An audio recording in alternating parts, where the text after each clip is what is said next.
Towel, since this guy and I got together to hash things out and figure out the state of the world. You know, some people get together for coffee and some donuts, some bagels, maybe some eggs and some toast and some bacon. But David Steele and I just usually do it on the radio these days. He is the longtime writer at many newspapers, including the Baltimore Sun, now with the Sporting News. You can follow his journey out on Twitter at David_C_Steele, just like George the Animal Steele, and sometimes like my resolve on all of these issues. Man, you're no stranger to the political space, and we don't do a lot of the, the Trumping and things here, the liberals versus the conservatives and the this and the that. But the Colin Kaepernick thing will begin our conversation. But I'm going to get to Brady Anderson and Ravens pickups and all that stuff. But the Kaepernick thing's white hot this week. It probably should be, right? Oh, no doubt about it. It's the timing of it is incredible. You know, the way it's all unfolding. In the way that the league and their executives and the teams have sort of let the cat out of the bag, and they can't even be subtle about the way they're handling things. Oh, yeah, this is going to be smoking hot for quite a while.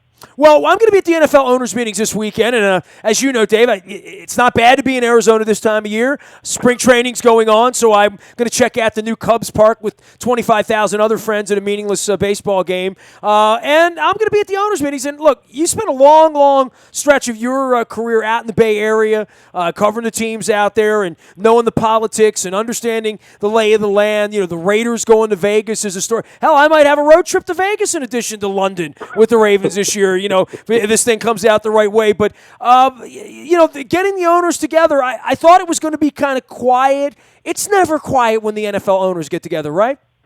Never. No, there is always something. You always wonder maybe a month in advance, hey, I wonder what's going to happen in this instance. That is there really anything percolating? And then something happens. It's something Ray Rice related, Adrian Peterson related, Deflategate related, weird rule change related. Like you said, Vegas related, something going on with the Raiders or some other team battling over a stadium. And this time, with this one will not disappoint because they're going to be pushed against the wall by a lot of people and asked a lot of questions about Colin Kaepernick, because I would be shocked if by the time your plane lands or by the time it takes off when it's all over, he's still going to be out of a job. I have no doubt about that. Well, I saw Ray Rice over the weekend, and he still proclaims he wants to play. And, and someone said if he could play, I mean, we got this kid coming out in the draft in a couple of weeks. Someone's going to take him. I saw him visiting Oakland earlier this week as well. I think Dan Snyder's going to be the most chased around guy. Maybe in addition to the usual suspects, with and Mark Davis and whatnot. But the Dan Snyder thing, and as it pertains to the Brady Anderson story, which we'll get into, but the bad ownership thing, the smell of that never changes. The structure of that never changes. And in the case of the Redskins, and I know you live here in the corridor, and you've covered NFL teams as well, as the Orioles as well, it really is something, right? I mean, there's never a dull moment when your owner's a kook. Yeah, it's the one thing that bonds the two metropolitan areas together when they're usually in perpetual war with each other. Both cities know intimately well and over just painfully long periods of time what it's like to just have an owner that can just drag a storied franchise and a beloved, connected fan base right down into the toilet, and it's make you shake your head and just going, when will this nightmare for us ever end? And since baseball season hasn't officially started yet, and football season is still sort of hot in the news, which is weird to say they're in the off season now. But this is a franchise that always finds a way to put itself in the worst kind of spotlight, even when there's nothing else going on and there's no reason for negativity to be going on. And yet that's exactly what they did with the way they handled. Man, they could have just fired him and walked away and said, we've had an internal struggle. We got some people here that disagree. I'm the owner. I'm siding with this, and that's that. And I mean, it's not a great way to handle it for a guy that's been there, but the drinking problems, all of that, all of the whispers. why urinate in that river? What's the point? But that's the way he does business. That's the way, we're seeing the country handled that way right now. People who do business that way, who've always done business that way, always will do business that way, especially once they've become billionaires by doing it that way. Yeah, and that's the worst part about it. The more powerful and successful they get, and the more they're able to get away with what they're doing and never have to pay any sort of consequences for it, which is kind of the nature of being an NFL owner or a Major League owner, period, the less you're going to have any sort of hindrance on things that you do or the way that you say things and the way that you handle things. I mean, there's a long history of just inept changes, inept power struggles, inept firings and changes of the guard. Dude, if at any point in your adult life you go into the defensive coordinator's office after hours and leave ice cream to melt all over his desk to prove a point, if you're a grown-ass man and that's the way you're handling things, when you own an NFL team, there's nothing that happens after that. It's like with Angelos. There's this Brady Anderson thing this week. There's nothing after what I witnessed with my own eyes, from Mike Flanagan back to how he handled Sid Thrift, how he handled Frank Wren, how he handled Pat Gillick, how he handled Kevin Malone, how he handled Doug Melvin, how he handled Frank Robinson, how he handled Roland Heeman. That there's anything that Dan Duquette's quotes in the Brady, it never changes. It's just the names of the people that are going to feed peanuts to the elephants in the circus, quite frankly. No, exactly. And here's the really painful part about it, because, again, it's part of the shared experience between, the franchises at one end of the parkway and the other. There's been this recent period of success that you feel like the right people are in place. Everything's changed. Mr. Angelos he's not involved anymore. Mr. Snyder, listen, since Mr. Snyder hired Mr. McLuhan and Bruce Allen handles everything. I mean, Dan's not even here anymore. Sure, right. Right. Yeah, sure. Yeah, hands off, He's backed off. He's let the football people do it, or he's let the baseball people do it, and they draw the fans back in. Mr. Angelos isn't in the locker room, but his good-looking son Lou is, and his other adoptive son Brady. Brady's like the Kushner of the joint, right? I mean, it's insane, right? Exactly. It really is. In the locker room, in the clubhouse. That was absolutely mind-boggling, because you hear little things like that, and most of the time, when you have situations like this, that's always it always ends up being a part of it. It's like somebody whose place is not there, but who always manages to operate between the worlds and sows the seeds of doubt and mistrust and paranoia. That somehow it works its way in, even in the middle of the most successful stretches that a team has had. And that's exactly what's happened there. It's happened on both franchises. Well, in the case of the Orioles, I mean, let's shine this up and put this into perspective, man. I look at you as sort of a lifer journalist guy, lifer columnist guy. I've always known you to have this ethics and some integrity about you in our personal conversations, as well as the work that you do. And obviously, you've written a book, and I've written books about championships. You've written books about Tommy Smith. There's a little different thing going on. And when it comes to the Orioles, and when it comes to this story and Ken Rosenthal and the road, a long, long pathway from Ken. I remember the day Ken Rosenthal walked into Calvert Street. I was there before he was. I was his assistant in the middle of the night, getting stories on the phone with him from Comiskey Park and Oakland and the Big A at 4:30 in the morning. That was me back in 1987, 88, 89, 90. I've worked with Ken Rosenthal. I've agreed with him. I've disagreed with him. He's got nothing to do with me anymore. He doesn't come on my show. He doesn't like me anymore. That's cool. But he will be the one shot at in this one, right? It'll be fake news. But on top of all of that, and he's got an agenda, and he's hated Angelos for 25. I know where all this is going, but more than that, why this story, David? You're a journalist. You've had these things fall in your lap. I've written, controversial things that have all been true because it's got my name on it. Of course it's true. It's what the hell I do. It's all I've ever done is write the truth, So part of having my press pass taken away is this getting accused of being fake news. I've dealt with that. Now, this story, I don't know why. I mean, Marty Conway and I started in on this early, and I'll be dissecting this for a long, long time. Why does Buck Showalter want to give quotes about this? Why does Brady Anderson want to sit down and show how smart he is to Ken Rosenthal? Why does Ken Rosenthal, how does this fall on his desk from Dave Wallace and Dom Cheedy out of Atlanta? Why is Duquette getting quoted in this thing? Where's Lou Angelos and John Angelos, who's popping off about all sorts of political nonsense with no clue what he's talking about and being a hypocrite of the highest order? Where's the old man in all of this? Because, it's clear everybody answers to the old man, but the old man's nowhere to be found and hasn't been seen in a long time. If real journalism were being done around here on a daily basis, if this were, New York or Chicago or, someplace like that, or if it was politically charged in some way, this is a iceberg, right? I mean, the Titanic. The Brady Anderson's running around telling pitchers how to pitch.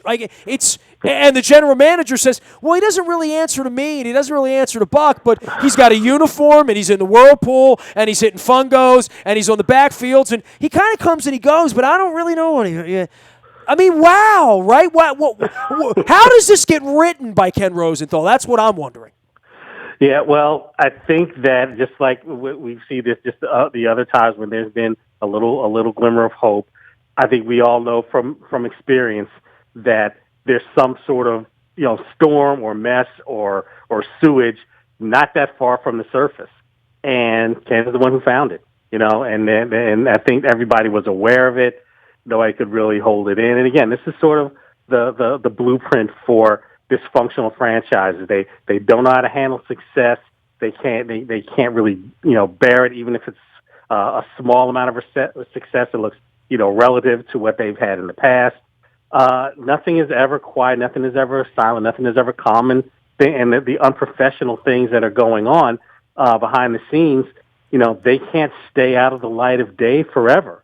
Ken was the one who discovered that, just like the guys at the Washington Post are the ones who found out all the backstabbing that was going on behind the scenes with Scott McLuhan down in Washington with the football team. This stuff cannot stay in the dark forever. And when we look up either the end of this year or a year from now, and Duquette has left in anger, and Buck Showalter, there's been some horrible split that drives him out of the organization, and all of a sudden they're in fifth place again, and Machado's gone. They're like 9,000 people in the ballpark, and you will look back and say, this is where it started. It looked so good for 4 years, and now look at we saw the seeds of it then, and now look at what it's turned into.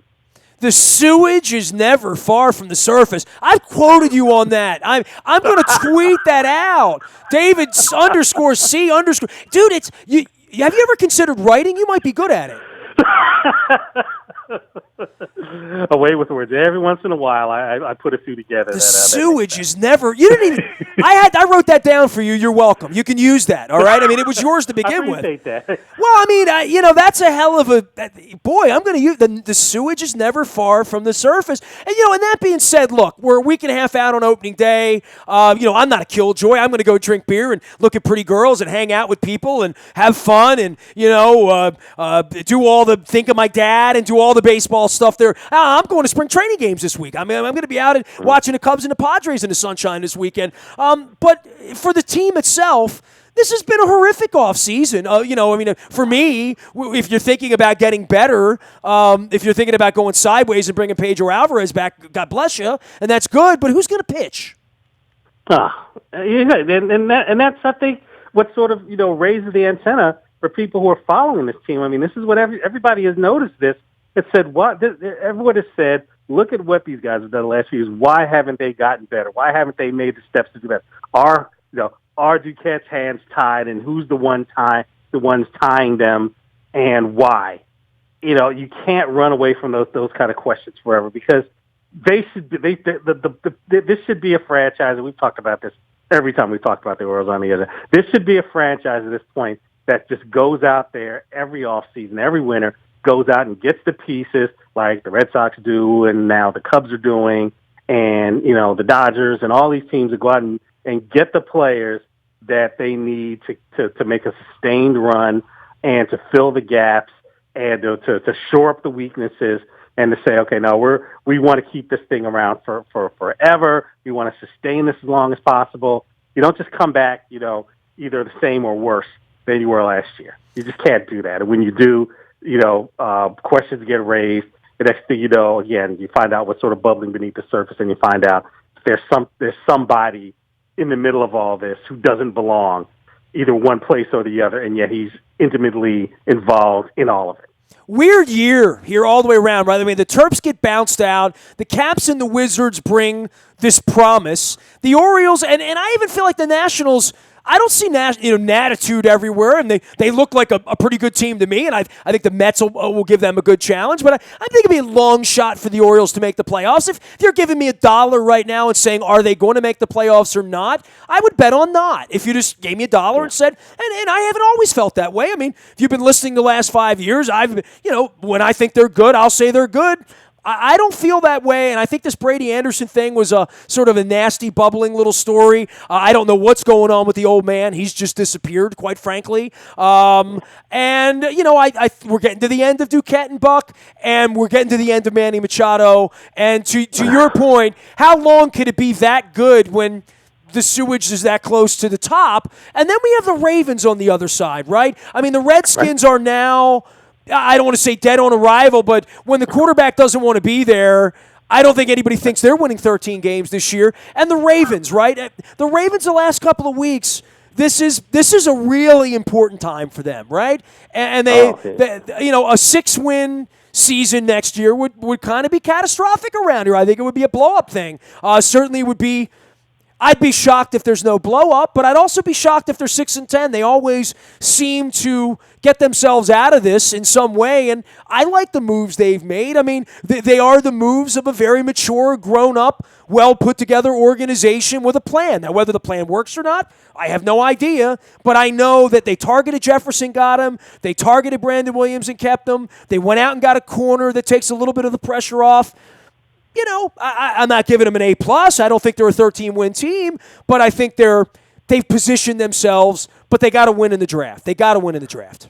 Yeah, the draft is going to be huge for them. But yeah, I think you're right. This is one of those off seasons where you're going to come out of it and saying, not just necessarily crossing your fingers saying, oh, gosh, Ozzie, I hope you got this all right. You really do feel good that they went out and addressed the areas where they needed help the most. And they went out there and won these battles for these players because everybody wanted Tony Jefferson and everybody wanted Brandon Williams and a whole bunch of people wanted Carr. And they got them, and that makes them a better team. And it does build on the fact that they really overachieved last year, being in the race until the very end. And you know that there's a window there that they could take advantage of if they fix the problems that they had. They probably do need to make a few more signings. I'm not crazy about what's at wide receiver right now, but when's the last offseason that we have felt that way? Really, when it gets right down to it, this could be fixed at the draft. This could be another signing out there for them. There's a reason to feel optimistic, though. There is, and again, that's the difference between having confidence and giving a franchise the benefit of the doubt that they're going to do the right thing, that they're going to handle things well, and expecting them to mess up. And that's the difference between the Ravens and the Orioles, between the Ravens and the Redskins, and it's just the Ravens and a whole bunch of other teams. So you could trust them, more often than not, that they're going to do what they have to do to make things better. Now, look, I'm going to burn the tape of this, but I'm going to ask you this so I can come back in June and unburn the tape. It'll be sort of like WikiLeaks. I mean, maybe it'll appear, maybe it won't. Maybe I don't know. But two thoughts for you locally. Capitals, are they going to win the Stanley Cup? Yes or no? That's a whoa. Yeah, no. Okay. I hate thinking that way, but no. until they do, I'm just going to keep saying no. We can't be friends anymore. The Wizards. Are the Wizards going to get to the Eastern Conference Finals? I say yes to that. Okay. Are they going to get to the NBA Finals? I am not ready to say that because even as well as they played against Cleveland during the course of the year, I'm not ready to say they are ready to take down LeBron. I wish I could, but I can't. All right, we're done with our little PTI part of the segment here. We'll promote the book and the Twitter. He is David_C_Steele. And remember, and I did quote him on this, the sewage is never far from the surface. So there you have it, and that's a gift to everyone out there. Everyone who's an Orioles fan, remember that he said that. I just agree with it. That's all. Yeah, I appreciate that very much. Believe me. Hey, I don't set the bar for media here. I only lower it. That's all I do. You know what I mean? It's the way it's been. I've been told. Others have said that about you. I fight them on it the way. What do I know? Hey, man, it was great having you on as always. What are you doing? What are you writing about the next couple weeks? On to any stories? On to any projects? I am continuing to look into everything going on with Colin Kaepernick, all the different conflicts and contradictions of all of this on a few different angles of it. So, well, look, we can all agree on a football level he should have a job, right? I mean, he should have a job in the league as a backup quarterback somewhere, probably with a chance to play, maybe, right? Probably. Yeah. No, really, if it just strictly comes down to football, knowing what hey, look, this week Josh McCown got a job. I'll just lay that out there for everybody. So it's not strictly about ability, but it's an interesting confluence between what's happening with him right now and the times that we're living in, and I'm pretty sure you know what I'm talking about right now. So, well, lots of material. If you could only package him with a $16 million salary and a second-round pick, maybe the Browns would take a flyer on him. Just saying. Ohio was a swing state, right? I mean, it could, anything could happen. Dave, great having you on as always, man. We're going to come out to Sporting News to check you out, and don't be a stranger around here. We'll see you sometime after opening day, man. To say to you, have a great trip out to Arizona, and thanks for having me on again. Cactus baseball and lies. It'll be the NFL owners meeting. Speaking of that, we got the Liars Luncheon coming up in a couple of weeks. I'm looking forward to that. The NFL Draft, March Madness wrapping up. The Final Four's out in Arizona next week, too. So crazy stuff going on around here, but we're going to make room for you. Anything you miss, you can find out in the bio. Toyota Audio Vault 24 hours a day from anywhere in the world on your mobile device. Just download the TuneIn Radio app. We do come in crystal clear from wherever you are. Don't forget our London trip's on sale. If you want to come over to London with us, throw me an email, nasty@WNST.net. Click on the Road Trips tab at WNST.net as well. Big thanks to everybody that joined us with head coach Barry Trotz Monday out at Greenmount Station. Big thanks to Carl Delmont and the folks at Fremont Mortgage for sponsoring us as well. And you can find that out on our YouTube, our WNSTV channel as well. Let's see, Twitter, Facebook, LinkedIn, Snapchat, Instagram, and streaming live on Facebook Live, as well as our YouTube WNSTV channel. Imagine if I had a teleprompter. I am Nestor. We are WNST.net, AM 1570, and WNST Towson, Baltimore, and we never stop talking Baltimore sports.